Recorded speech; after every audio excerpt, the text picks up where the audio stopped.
Made of the মিস্টের ভরপুর আনন্দ উপভোগ করে চলে এসেছিলাম অবজারভেশন ডেকে। অবজারভেশন ডেক এখানে সবাই দাঁড়িয়ে ছবি তোলে আর এখান থেকে অপূর্ব লাগে ফলসটা দেখতে। অবজারভেশন ডেক থেকে ছবি তুলছি নায়াগ্রা ফলসে। এখান থেকে আমেরিকান ফলস, ব্রাইডাল ভেল আর হর্সশু ফলসের দৃশ্য অসাধারণ। আর দিনটা রৌদ্র করজ্জ্বল হওয়ায় চারপাশটা দেখতেও দারুণ লাগছিল। অবজারভেশন ডেকে দাঁড়িয়ে কিছু ছবি তোলার পর এখান থেকেই দেখে নিলাম রেইনবো ব্রিজ। এই রেইনবো ব্রিজ আমেরিকা আর কানাডার মধ্যে সংযোগ স্থাপন করে। কানাডার ভিসা থাকলে আমরাও রেইনবো ব্রিজ পেরিয়ে কানাডায় চলে যেতে পারতাম।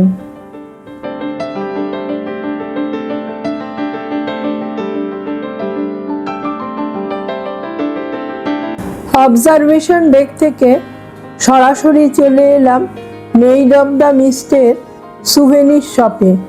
এখানে নানা ধরনের গিফট আইটেম দেখলাম। আমরাও টুকিটাকি কয়েকটা জিনিস কিনেছিলাম।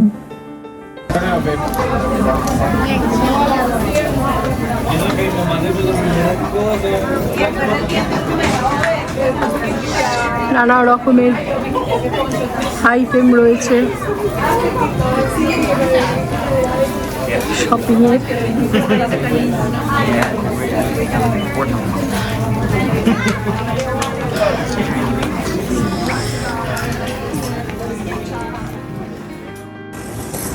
শপিং করা টুকিটাকি জিনিসগুলি হোটেলের ঘরে রেখে সোজা চলে এলাম পার্কের ভেতরে ঘুরে বেড়ানো এই সিনিক ট্রলিতে চড়তে। এই ট্রলি সারা নায়াগ্রা পার্কের ভিউ পয়েন্টগুলি ঘুরিয়ে দেখায়, অনেকটা হপ অন বাসের মতো। $5 দিয়ে টিকিট কাটলে সকাল 10টা থেকে বিকেল 5টা পর্যন্ত এই বাসে করে বিভিন্ন পয়েন্ট ঘুরে দেখা যায়। আমরা টিকিট কেটে ট্রলিতে উঠে পড়লাম আর ট্রলি করে সমস্ত পার্কটা ঘুরে দেখতে লাগলাম।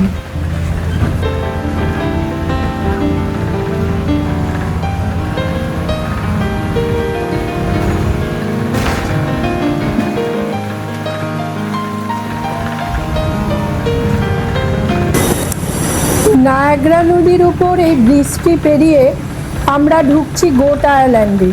এই গোট আয়ারল্যান্ড সম্পর্কে দু একটি কথা আপনাদের জানাবো। 1778 সালে জন স্টেডম্যান এই আয়ারল্যান্ডে অনেকগুলো ছাগল নিয়ে আসেন, এই বিশ্বাসে যে তারা শিকারীদের হাত থেকে নিরাপদে থাকবে। কিন্তু 1780 সালের ভয়াবহ শীতের কারণে মাত্র একটি ছাগল বেঁচেছিল, যার থেকে এই আয়ারল্যান্ডের নাম হয় গোট আয়ারল্যান্ড। 1801 সাল পর্যন্ত দ্বীপের মালিক ছিলেন জন স্টেডম্যান। এরপর মালিকানা হস্তান্তরিত হয় অগাস্টাস পোর্টারের নামে।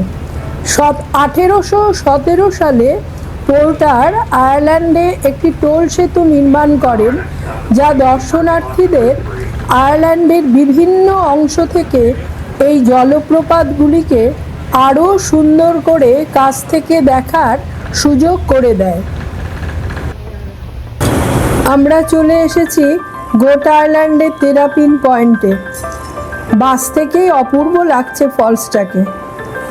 আমরা এবার এখানে নামবো আর একেবারে কাছ থেকে দেখে নেব হর্সশু ফলসটাকে।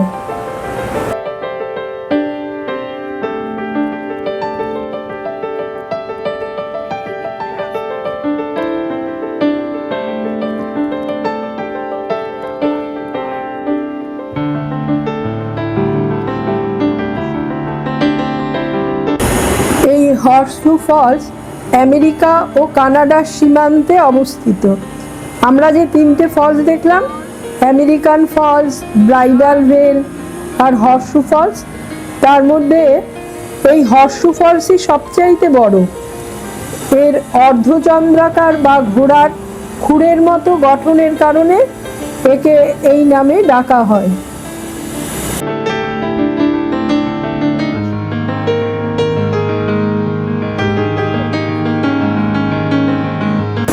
এই তেরাপিন পয়েন্টেই রয়েছে এই টপ অফ দ্য ফলস রেস্টুরেন্টটি। আজকে কোনো কারণে রেস্টুরেন্টটা বন্ধ থাকায় আমাদের যাওয়ার আর সুযোগ হয়নি।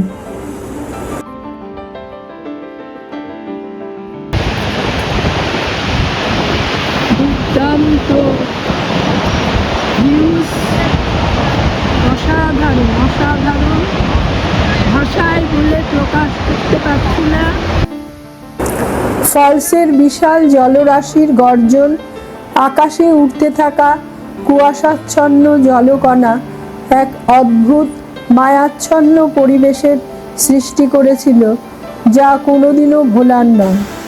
অনেকক্ষণ দাঁড়িয়ে দু চোখ ভরে সেই দৃশ্য উপভোগ করলাম।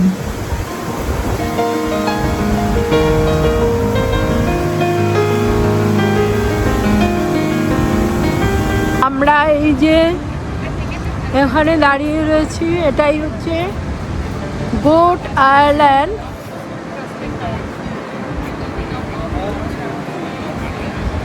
এটা গোট আইল্যান্ড।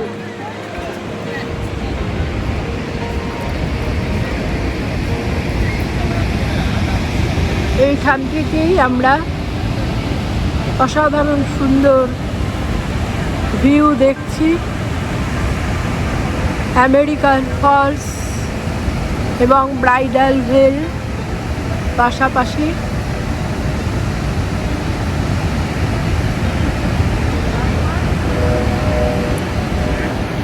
এটা লুনা আইল্যান্ড। সামনের ফলসটা ব্রাইডাল ভেল, আর পেছনে আমেরিকান ফলস, আর ব্রিজটা রেইনবো ব্রিজ। পরদিন আবার ট্রলি বাসে চেপে চলে এসেছি কেভ অফ দ্য উইন্ড দেখবো বলে। আমরা এখন দাঁড়িয়ে আছি কেভ অফ দ্য উইন্ডের সামনে। সামনে যে জায়গাটা দেখা যাচ্ছে ওটা হচ্ছে কেভ অফ দ্য উইন্ড। ওখান থেকেই এন্ট্রান্সটা এটা কেভ অফ দ্য উইন্ডের। আর একটু সামনে গিয়ে তুলবো। এখানেই এই ট্রলি সিনিক গাড়িগুলো এসে দাঁড়ায়, এখানে নামিয়ে দেয়, এখান থেকে যেতে হয় এইটুকুনি। আর এখানটা হচ্ছে পার্কিং জোন। এই পার্কিং জোন এই দিক থেকে সোজা চলে গেলে পরে, ডান দিকে সোজা গেলে পরে হচ্ছে তেরাপিন পয়েন্ট আর হর্ষু ফলস। এইটা এই সমস্ত জায়গার ভিউটা। এই কেভ অফ দ্য উইন্ডে ঢোকার গেট। এই দিকে ঢোকার গেট কেভ অফ দ্য উইন্ডের। কি সুন্দর সব টিউলিপ ফুটে রয়েছে।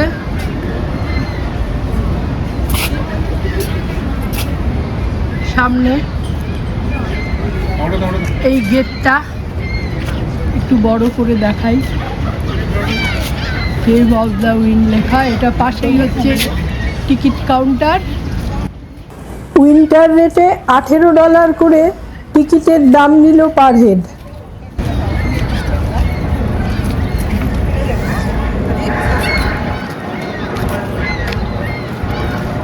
এই পুরো চত্বরটা কেভ অফ দ্য উইন্ডের পুরো চত্বরটা।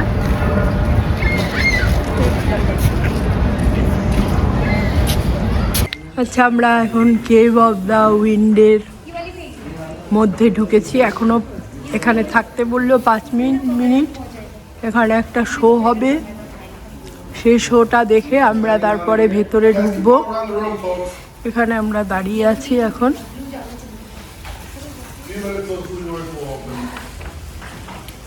এখানে এসছি কেভ অফ দ্য উইন্ডে, এখন যাব আস্তে আস্তে।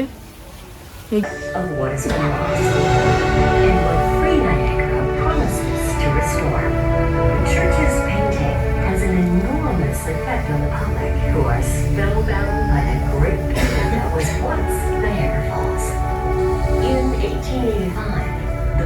succeeds in turning Niagara Falls into a state park, the oldest in the nation today.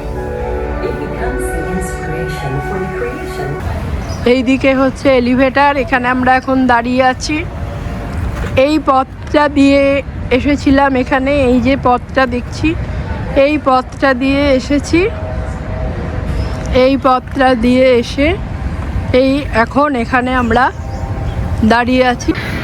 আমরা চলে এসেছি কেভ অফ দ্য উইন্ডের ঢোকার পথে। এখান থেকে এখন আমরা যে ফলসটা দেখছি আবছা দেখা যাচ্ছে, হর্সু ফলস।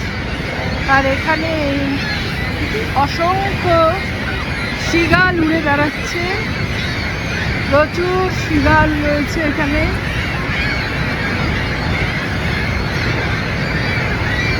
প্রচুর শৃগাল ঝাঁপে ঝাঁপে উড়ে বেড়াচ্ছে।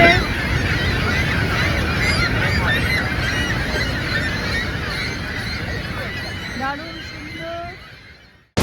কেভ অফ দ্য উইন্ডে আমরা দেখছি ব্রাইডাল ভেল ফলসের অপূর্ব সৌন্দর্য।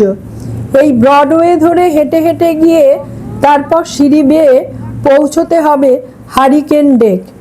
আর দেরি না করে চলুন উপভোগ করি ব্রাইডাল ভেলের অসামান্য সৌন্দর্য, যা কোনোদিনও ভোলার নয়।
নায়াগ্রার তিনটি ফলসের মধ্যে ব্রাইডাল ভ্যালি সব থেকে ছোট, কিন্তু এখানে এসে তার যে রূপ দেখছি আর গর্জন শুনছি তাতে মনে হচ্ছে একদিকে যেমন মনোমুগ্ধকর, অন্যদিকে ভয়ঙ্করও বটে।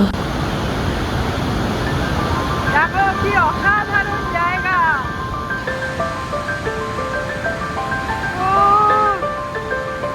কোনোদিনও ভাবিনি এরকম জায়গায় আসতে পারবো।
নায়াগ্রার অপার সৌন্দর্য নিয়ে কোনো এক কবি লিখেছেন, দুঃসাহসী স্রোত তার ভেঙে সব বাঁধ, গহীন খাদে নামে মহাকলরবে। নায়াগ্রা, তুমি তো শুধু জলধারা নও, তুমি আছো সৃষ্টির বিস্ময় হয়ে ভবে।